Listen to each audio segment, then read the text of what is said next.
আপোন পথাৰখন মুকলাই নে হুৰ হুৰ হুৰ হুৰ হুৰ হুৰ হুৰাই দে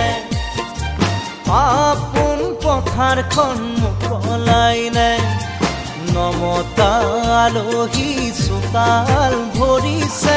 ঘৰে পথাৰে তোৰ খোপনি পুতিছে ঘৰুৱাৰ পৰিচয় নৰবকৈ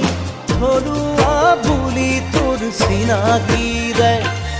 হুৰ হুৰ হুৰ হুৰাই দে আপোন পথাৰখন মুকলাই নে